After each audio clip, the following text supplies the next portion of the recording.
आज का हमारा टॉपिक है मानकीकृत परीक्षण और उसके सोपान और प्रकार।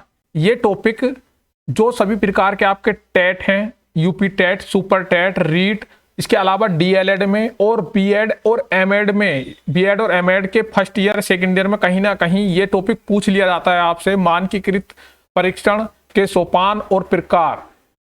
तो जेएस एजुकेशन ऑनलाइन चैनल के माध्यम से मैं जितेंद्र सिंह आज इस टॉपिक को क्लियर करने की कोशिश करूंगा। बने रहिएगा हमारे साथ अंत तक। तो शुरू करते हैं आज की अपनी क्लास। सबसे पहले हम जानते हैं मानकीकृत परीक्षण। मानकीकृत परीक्षण को इंग्लिश में बोलते हैं स्टैंडर्डाइज टेस्ट। स्टैंडर्डाइज टेस्ट को हम जो है दूसरी जो हमारा हिंदी में बोलते हैं प्रमापीकृत परीक्षण। प्रमापीकृत परीक्षण और मानकीकृत परीक्षण या मानकीकरण परीक्षण इसके हिंदी में नाम होते हैं और इंग्लिश में से बोलते हैं स्टैंडर्डाइज टेस्ट। अब इसे समझने से पहले हम समझते हैं जो उपलब्धि परीक्षण मुख्यतः दो प्रकार के होते हैं। एक होते हैं आपके अमानकीकृत परीक्षण और दूसरे होते हैं मानकीकृत परीक्षण। अब क्या होता है, जो अमानकीकृत परीक्षण होते हैं वे परीक्षण अध्यापक द्वारा निर्मित होते हैं। अध्यापक द्वारा निर्मित परीक्षण की रचना यदि पूर्व निश्चित उद्देश्यों के अनुसार वैज्ञानिक ढंग से योजना बनाकर की जाए, उनमें उपयुक्त प्रकार के उपयुक्त संख्या में पदों को चयनित करके रखा जाए, तो पदों का विश्लेषण आदि किया जाए, तो ये जो अमानकीकृत परीक्षण है वो मानकीकृत परीक्षण बन जाएंगे। कहने का मतलब ये होता है कि जो उपलब्धि परीक्षण होते हैं वो दो प्रकार के होते हैं। जब टीचर बनाता है कोई परीक्षण तो उन्हें हम अमानकीकृत परीक्षण बोल देते हैं। उन्हीं अमानकीकृत परीक्षण को अगर हम उनके जो उद्देश्य है उन्हें निश्चित कर दें, जब प्रश्नों की रचना कर रहे हैं या परीक्षण की रचना कर रहे हैं, वैज्ञानिक ढंग से उनको बनाए और जो योजना बना रहे हैं वो वैज्ञानिक ढंग से होनी चाहिए। उसके प्रश्नों का जो प्रकार है वो उपयुक्त होना चाहिए और जो उनकी संख्या है वो भी उपयुक्त होनी चाहिए। उसे चयन करने का और जो उसका पद विश्लेषण यानी जो प्रश्नों का विश्लेषण है वो सब कुछ जो है वैज्ञानिक ढंग से होगा, तो जो अमानकीकृत परीक्षण है वही जो है मानकीकृत परीक्षण बन जाते हैं, यानी स्टैंडर्डाइज्ड टेस्ट बन जाते हैं। तो जो अमानकीकृत परीक्षण से मानकीकृत परीक्षण बनते हैं उसके जो मुख्य रूप से आपसे स्टेप पूछ लिए जाते हैं। स्टेप को जो यहाँ पर हम जानना जरूरी समझेंगे। तो मानकीकृत परीक्षण के स्टेप या सोपान या इन्हें चरण जो भी आप कह सकते हैं। तो सबसे पहला होता है आपका परीक्षण की योजना बनाना। परीक्षण की योजना में क्या होता है, पहला जो सबसे पहला स्टेप होता है आपका परीक्षण की योजना बनाना। इसमें क्या होता है, सबसे पहले हम जो है विषय वस्तुओं का निर्धारण करते हैं, यानी कि हमें जो कंटेंट लेना है, जिस सब्जेक्ट पर या जिस टॉपिक पर हम जो जिस चीज का हम परीक्षण लेना चाह रहे हैं, तो उस विषय वस्तु को हमें निश्चित करना होगा कि हमारी विषय वस्तु कहाँ से कहाँ तक है, यानी कहाँ से कहाँ तक हमारा इसका क्षेत्र है, इसकी एरिया है। इसके बाद हमें उसके जो है उद्देश्य निश्चित करने पड़ेंगे। जो परीक्षण हम ले रहे हैं, जिस विषय वस्तु पर आधारित हम परीक्षण ले रहे हैं, जो चीज हम चेक करना चाह रहे हैं, तो उसके उद्देश्य निर्धारित करने पड़ेंगे। प्रश्नों के प्रकार हमें सेलेक्ट करने होते हैं, यानी प्रश्नों के प्रकार ऑब्जेक्टिव प्रश्न रखेंगे हम अपने टेस्ट में, सब्जेक्टिव रखेंगे, ऐसे टाइप रखेंगे। और ये जो प्रश्नों के प्रकार हैं इनकी हम कितनी संख्या रखेंगे या टोटल संख्या कितनी होगी, यानी हमारे जो परीक्षण जो हमारा प्रश्न पत्र है उसमें कितने ऐसे टाइप के प्रश्न होंगे, कितने ऑब्जेक्टिव प्रश्न होंगे, कितने सब्जेक्टिव प्रश्न होंगे, टोटल प्रश्न पत्र की संख्या कितनी होगी, और टोटल जो एक प्रश्न में कितना समय लगना चाहिए, या टोटल जो परीक्षा का समय है कितने समय की हम परीक्षा बनाना चाह रहे हैं, 2 घंटे की या 3 घंटे की, कितने घंटे की हम जो परीक्षा बनाना चाह रहे हैं। फलांक विधि यानी कि हर प्रश्न के जो अंक निर्धारित होंगे कि वस्तुनिष्ठ के प्रश्न इतने हैं, सब्जेक्टिव के प्रश्न इतने हैं, ऐसे टाइप के प्रश्न के नंबर इतने हैं और टोटल टेस्ट इतने नंबरों का होगा, यानी उनका फलांक विधि भी हमें निर्धारित करनी पड़ती है। तो जब ये हम सारे पॉइंटों को नंबर 1 से लेकर नंबर 6 तक के पॉइंटों को हम डिसाइड कर लेते हैं, तो उसके बाद हम क्या करते हैं, एक विशिष्टीकरण तालिका बना लेते हैं जिसे ब्लूप्रिंट बोला जाता है। ब्लूप्रिंट हमें अब क्या करना है, इन पॉइंटों के आधार पर, सब चीजों के आधार पर हमें एक ब्लूप्रिंट तैयार करना है। तो उस ब्लूप्रिंट को इस तरीके से हम देख सकते हैं। यहाँ पर मान लीजिए हमें हिंदी में हमें कंटेंट एरिया में हमें क्या करना है, यहाँ पर गद्य चेक करना है, यहाँ पर पद चेक करना है बच्चे का, यहाँ पर व्याकरण से संबंधित चेक करना है, यहाँ लेखन से संबंधित चेक करना है, यहाँ पर जो है उसका मतलब कि कुछ नाटक से संबंधित या उसके जो और कौशलों से संबंधित चेक करना है। तो ये क्या हो गया, हमारे ऑब्जेक्ट हो गए, उद्देश्य हो गए, इस कंटेंट एरिया हो गए, हमारी विषय वस्तु के एरिया। अब नॉलेज चेक करनी है हमें उसे, तो उसमें वेरी लार्ज कितने देने हैं, 2 देने हैं गद्य में से, यहाँ 1 देना है या 3 देने हैं, 4 देने या 5 देने। स्मॉल क्वेश्चन कितने देने हैं, 3 देने हैं, 2 देने हैं, 1 देना है, 4 देने। इस तरीके से हम जो है सब चीजें डिसाइड कर लेते हैं। उसे स्किल बेस कितना देना है, जो मतलब एप्लीकेशन उसकी देखने की, उसका एप्लीकेशन क्षमता कितनी है, अंडरस्टैंडिंग यानी उसकी बौद्धिक क्षमता के लेवल के, वेरी स्मॉल लार्ज, मतलब कि हम टोटल जो टोटल प्रश्नों की संख्या है कितनी होगी, ये सब चीज जो है पहले से एक ब्लूप्रिंट तैयार कर लेते हैं। इस ब्लूप्रिंट तैयार करने के बाद जो है हम प्रश्नों की रचना को देखते हैं। फिर दूसरा जो स्टेप आता है, स्टेप नंबर 2, इसके बाद कौन सा आता है, स्टेप नंबर 2, प्रश्नों की रचना। प्रश्नों की रचना को हम जब तैयार करते हैं तो दूसरे चरण में जितने परीक्षण के हमने प्रश्नों की संख्या रखी है उससे दुगने प्रश्नों की संख्या तैयार की जाती है। मतलब कि जब हम प्रश्नों की रचना तैयार करेंगे, हमें मान लो परीक्षण बनाना है, 150 क्वेश्चन लेने हैं, तो हमें क्या करना है, यहाँ पर 300 प्रश्नों की रचना करेंगे। हम 300 प्रश्नों की रचना करेंगे। रचना कैसे करेंगे, उद्देश्यों को ध्यान में रखेंगे, विषय वस्तु को ध्यान में रख के जो है, और वह परिस्थिति, प्रश्नों का रूप बनने की, लेंदी प्रश्न बनाने हैं या छोटे, उनकी छोटी लेंथ रखनी है, प्रश्नों की भाषा सरल होनी चाहिए, संभावित उत्तर उनका क्या होगा, कठिनाई स्तर की, उनका जो कठिनाई स्तर है, डिफिकल्टी लेवल, हम किस लेवल के बच्चों को हम देख रहे हैं कि किस लेवल का हमें टेस्ट बनाना है, उसका कठिनाई स्तर, विभेदन शक्ति, यानी बच्चों को ऐसे प्रश्नों को कि हमें किस तरीके के बच्चे चाहिए, हमें अच्छे बच्चे या जो उत्तम बच्चे छांटने हैं, हमें औसत दर्जे यानी कि विभेद कर सके जो बच्चों में।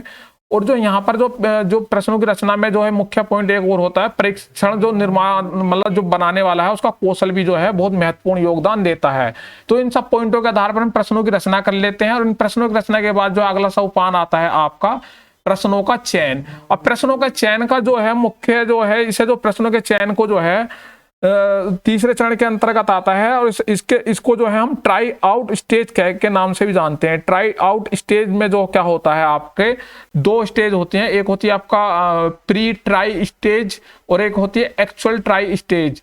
तो प्री ट्राई स्टेज में क्या होता है, हमने जो प्रश्न तैयार किए, जो हमने जो भी उसके रूप, भाषा, जो भी हमने प्रश्नों की संख्या, सब चीजों को देखते हुए, हमने उद्देश्यों को देखते हुए जो प्रश्न तैयार किए, उन प्रश्नों को जो है हम एक कुछ जो परीक्षण हमें लेना है, तो उससे संबंधित कुछ छात्रों को पे हमने वो जो है प्री ट्राई आउट में जो है हमने वो परीक्षण प्रसारित कर दिया, यानी वो परीक्षण हमने उन बच्चों पर लगा दिया। उन बच्चों को जब परीक्षण करने के बाद हमें जो उन प्रश्नों में कोई हमें लगा कि कोई प्रश्नों में कोई कमी है या उन प्रश्नों में जो कुछ सुधार की गुंजाइश है, तो हमने वो प्रश्न जो है विशेषज्ञों के पास भेजे। कुछ कमियों आई, जो भी चीज आई, उन विशेषज्ञों के माध्यम से, और उन प्रश्नों में जो भी कमी आई थी उनमें हमने मॉडिफाई किया, और फिर से जो है हमने एक एक्चुअल ट्राई आउट किया। जो एक्चुअल ट्राई आउट था, अब यहाँ पर 200 से 300 बच्चों पर हमने ये ट्राई आउट किया, और इस ट्राई आउट में क्या हुआ, जो प्रश्न उसके बाद जो एक्चुअल ट्रायड में क्या हुआ, परीक्षण को पुनः संबंधित छात्रों पर प्रसारित किया। जो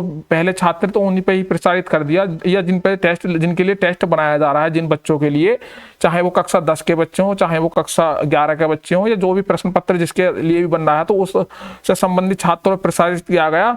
और प्रत्येक प्रश्न की जांच जो है तकनीकी आधार पर की गई। अब तकनीकी आधार पर जो है हमने की, और उस तकनीकी आधार पर जो है प्रत्येक प्रश्न के लिए जो है हमने आइटम एनालिसिस किया। आइटम एनालिसिस में क्या होता है कि आइटम एनालिसिस जो अगला जो हमारा पद है, हमने तकनीक आधार लगाया, उसमें टेक्निक लगाई हमने, यानी सांख्यिकी विधि, उसमें जो वैज्ञानिक विधि है, एक तकनीकों का प्रयोग किया गया, जो विभिन्न तकनीकें होती हैं, तो उसके आधार पर आइटम एनालिसिस किया, यानी प्रश्नों का या पदों का विश्लेषण किया।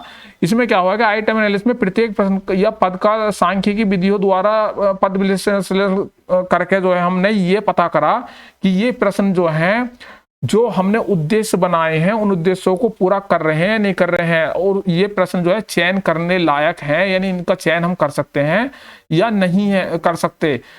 यदि चयन नहीं, जो प्रश्न चयन करने लायक है, तो हमने उन प्रश्नों को चयनित कर लिया अपने परीक्षण। जो उनमें कुछ कमी थी, तो उन कमियों को फिर से हमने क्या किया, आइटम रिवीजन के लिए भेज देने, सुधार, फिर से उनमें सुधार किया गया।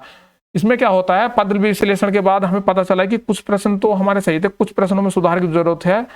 तो उन जिन प्रश्नों में हमें सुधार की जरूरत थी, तो उसमें क्या किया हमने, फिर से हमने उनका एनालिसिस किया, फिर सांख्यिकी विधियों द्वारा उन्हें चेक किया कि ये प्रश्नों में कहाँ कमी है, इनमें क्या क्या सुधार हो सकते हैं, और फिर से जो है हमने वो प्रसारित किया उन्हीं संबंधित छात्रों पर, और उन प्रश्नों में सुधार करने के बाद जो है उसे परीक्षण में हमने शामिल कर लिया। तो इस तरीके से प्रश्नों का चयन होता है।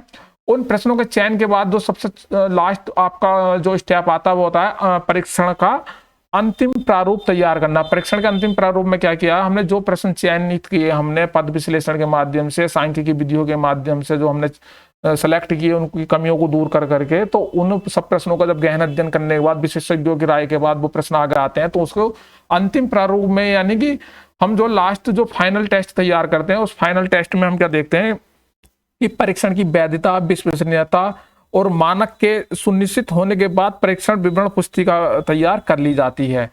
अब जब प्रश्नों की विश्वसनीयता हमने देख ली, विश्वसनीयता का मतलब होता है कि जो वो परीक्षण के जो रिजल्ट हैं बार बार 100 में से यदि किसी बच्चे के 50 आ रहे हैं तो फिर दोबारा से भी उसके 50 या 49 आ रहे हैं, यानी बार बार रिजल्ट वही आ रहा है, तो वो विश्वसनीय होगा। वैधता, उस रिजल्ट की जो वैधता है, यानी कि जिन उद्देश्यों को हम चेक करना चाह रहे हैं तो उन्हीं उद्देश्यों को वो चेक कर रहा है, तो वो क्या हुआ, वैध हुआ। और मानक, यानी जो मानक हमने तय किए थे कि इन मानकों के अनुसार हमें ये टेस्ट लेना है, तो उन मानकों की फुलफिल कर रहा है।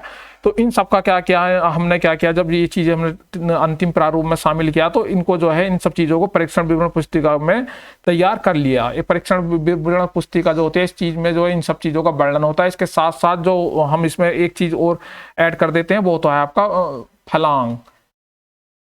फलांकन का मतलब होता है कि हमें कितने नंबर का टेस्ट लेना, कौन से प्रश्न पे कितने अंक देने हैं, क्या करना है, ये सब चीजें हम जो पहले से निश्चित कर लेते हैं। इस तरीके से एक विवरण पुस्तिका बना लेते हैं, किस तरीके से टेस्ट को प्रसारित करेंगे, किस तरीके से कितने समय होगा, इसमें कितने क्वेश्चन होंगे, कितने क्वेश्चन करने हैं, कितने नहीं करने हैं, इनकी विश्वसनीयता, वैधता, मानक, और जो भी आपको फलांकन का जो भी विधि है, कौन सी विधि लिए, सब जो है विवरण पुस्तिका हम एक अंतिम प्रारूप के रूप में हम टोटल प्रश्नों के साथ तैयार कर लेते हैं, और हमारा इस तरीके से एक मानकीकृत परीक्षण तैयार हो जाता है।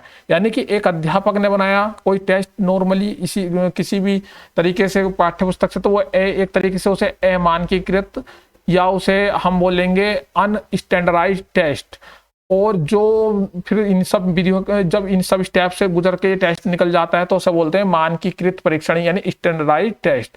और इनके बाद जो इनके प्रकार आते हैं, मानकीकृत परीक्षण के जो प्रकार होते हैं स्टैंडर्डाइज्ड टेस्ट के, वो होते हैं आपका aptitude test, personality test, attitude test, interest test, intelligent test.